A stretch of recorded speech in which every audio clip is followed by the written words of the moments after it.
Look at the world around you. Look at this image on your screen. What do you see? You see mountains rising into the sky, valleys carved deep into the earth, and the intricate balance of nature. This isn't just scenery. This is a puzzle, a complex machine that has been running for billions of years. Today, we are answering one fundamental question. What is physical geography? Over the next 50 minutes, we are going to peel back the layers of the Earth, swim through the deep ocean currents, fly into the upper atmosphere, and walk across the shifting tectonic plates that hold up our continents. We aren't just memorizing maps. We are exploring the very systems that make life on Earth possible. So grab your notebook, settle in, and let's begin our journey into the science of our world. Before we can understand the how, we must understand the what. What exactly is physical geography?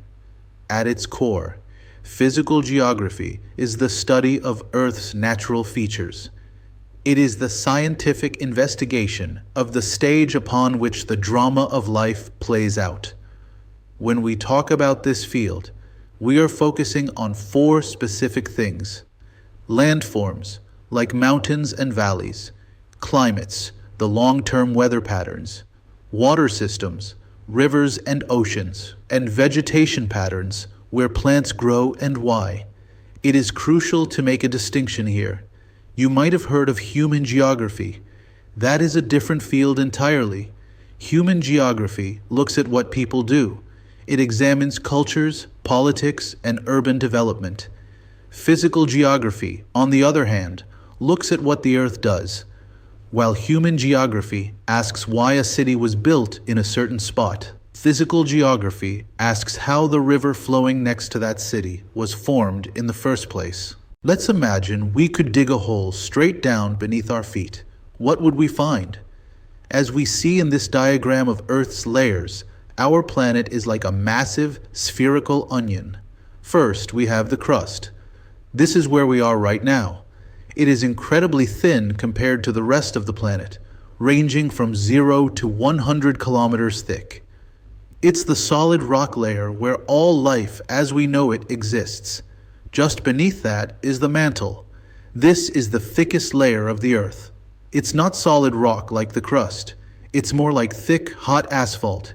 It moves.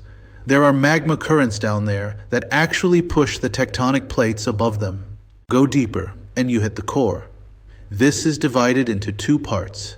The outer core consists of liquid metal.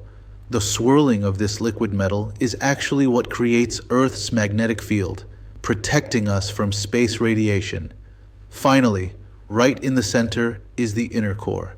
Despite the extreme heat, the pressure is so crushing that the iron and nickel here are squeezed into a solid ball. Now that we know what's inside, let's look at the surface. You might think the ground beneath you is still, but it's actually moving. We call this plate tectonics theory. The Earth's outer shell, the lithosphere, isn't one solid piece. It's broken into massive moving pieces called plates. Look at the map. You see the enormous Pacific plate, the North American plate, and the Eurasian plate. Millions of years ago, about 250 million to be precise, all these plates were smashed together in a supercontinent called Pangaea. But why did they break apart? Remember that mantle we just talked about. Deep underground, convection currents in the magma act like a conveyor belt, slowly pushing these massive plates across the Earth's surface. This movement is the engine behind almost every geological feature we see today. So the plates are moving, but the real action happens at the edges where these plates meet. We call these plate boundaries. There are a few ways these interactions play out. First, imagine two giant conveyor belts moving away from each other. This is a divergent boundary. When plates pull apart, magma rises from the mantle to fill the gap, creating new crust. A famous example of this is the Mid-Atlantic Ridge, which is actually tearing the ocean floor apart and creating new valleys. On the flip side, we have convergent boundaries. This is a violent head-on collision. When plates crash together, the Earth has to go somewhere. If two continental plates hit, they buckle upward, creating massive mountain ranges like the Himalayas. If an ocean plate hits a continental plate, one slides under the other, a process called subduction, which creates volcanoes. There is a third type of boundary, and it is responsible for some of the most terrifying events in history. This is the transform fault. Unlike the other boundaries, where plates crash or separate, here the plates slide horizontally past one another. But rock isn't smooth. It's rough and jagged. As they slide, they get stuck. Tension builds up and builds up until snap. That release of friction is what we feel as an earthquake. A classic example is the San Andreas Fault in California. Interestingly, unlike the other boundaries, transform boundaries typically produce no volcanic activity, just seismic shaking caused by that tremendous friction. We've talked about how mountains are built up by tectonics. Now let's talk about how nature tears them down. This process is called weathering. There are two main tools nature uses. The first is physical weathering. Imagine water getting into a crack in a rock, freezing and expanding. That force can split a stone in two. Even tree roots can grow into rocks and crack formations in place. The second tool is chemical weathering. This changes the rock's actual makeup. Acid rain can dissolve statues, or oxygen can react with iron in the rock to create rust-colored formations. So whether by brute force or chemical reaction, the Earth is constantly breaking itself down.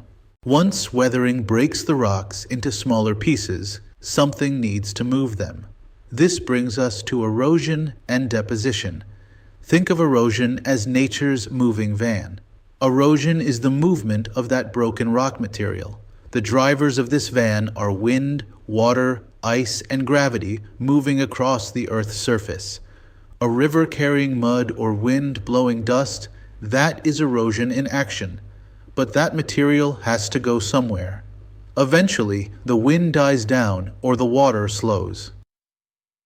This is deposition. It occurs where that eroded material lands and builds up. This is how we get beautiful features like river deltas spreading into the sea, or sand dunes shifting in the desert. Let's shift gears from land to water. The hydrosphere. We call Earth the blue planet, but that blue color is deceptive. Look at this chart. 97% of all the water on Earth is saltwater in the oceans. That leaves only 3% as freshwater. But here is the kicker. We can't even reach most of that 3%. Most freshwater, about 68% of it, is locked away, frozen in ice caps and glaciers. This makes accessible drinking water extremely scarce.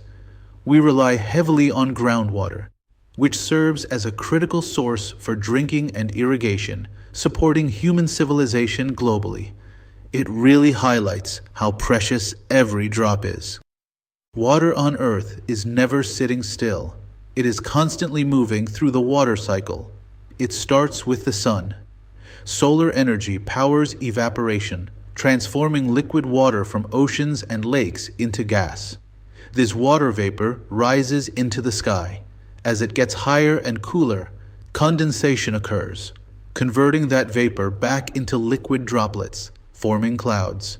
When those clouds get heavy enough, we get precipitation, falling as rain, snow, or hail. Finally, the water hits the ground. Through runoff and infiltration, it flows back into rivers, oceans, or underground aquifers, ready to start the journey all over again. The oceans aren't just stagnant pools of water. They have rivers flowing inside them. These are ocean currents. There are two types you need to know. First, we have surface currents.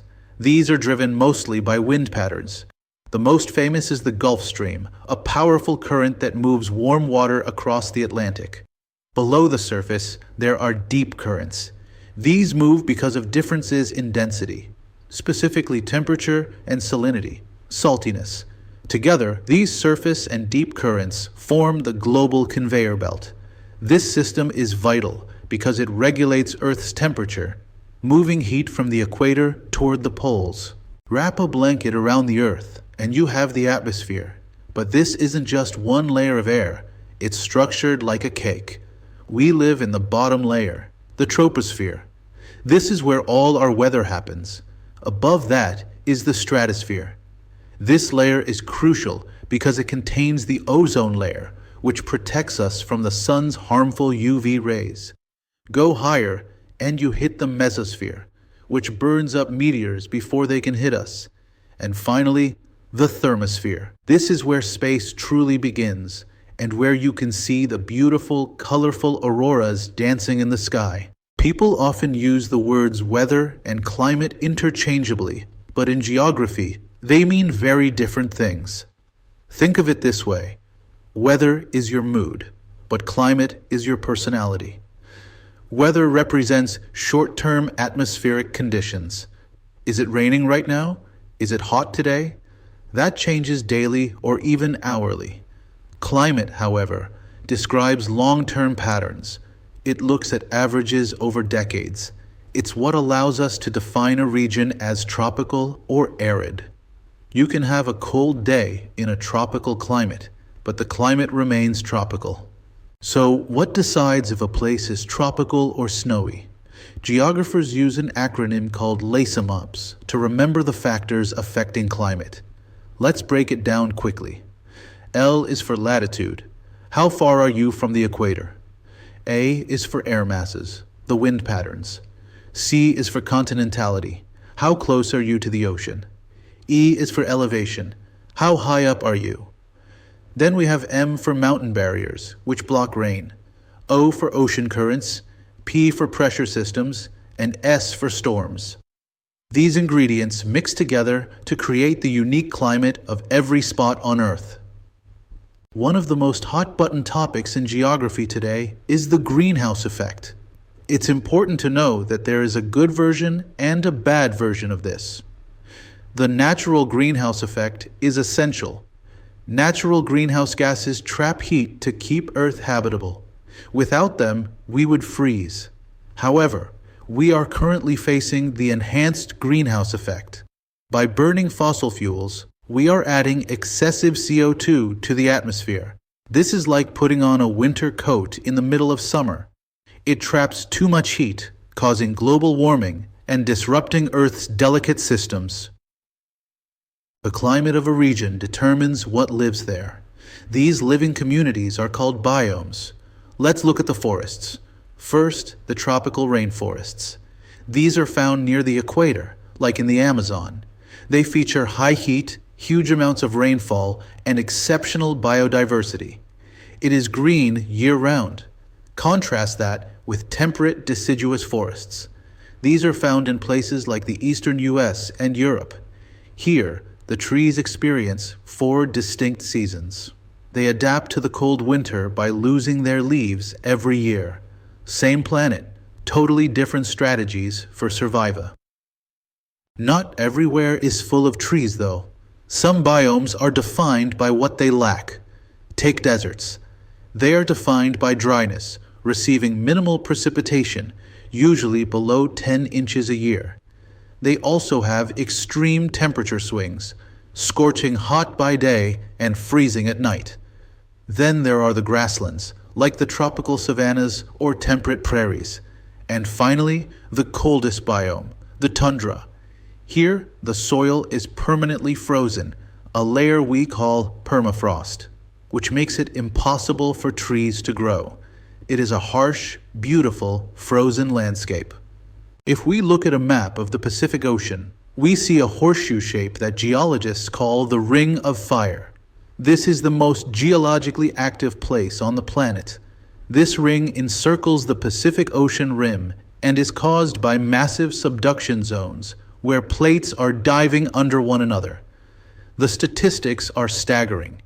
This single region contains 75% of Earth's volcanoes and is the site of 90% of global earthquakes. It is the engine room of our planet's geology. We've looked at the land, the water, and the hazards. But how does this affect us? This is the link between physical geography and human settlement. Humans are predictable. We settle near water sources, on flat land, and in areas with fertile soil and temperate climates. We want optimal living conditions. Physical barriers push us away. High mountains, hot deserts, and dense rainforests limit where we can build. However, humans are ingenious. We adapt. We see terraced farming on mountainsides and engineering marvels that allow us to live in places nature never intended. We conclude our journey with a reality check: natural hazards. We divide these into two categories. Geophysical hazards come from the Earth itself: earthquakes, volcanoes, and tsunamis. Climatological hazards come from the atmosphere: hurricanes, tornadoes, and droughts. We cannot stop the Earth from moving or the wind from blowing, but we can prepare. Strategies like strict building codes and advanced early warning systems are essential. By studying physical geography, we learn not just how the Earth works, but how we can survive and recover when it unleashes its power. Thank you for joining me on this 50-minute journey through physical geography.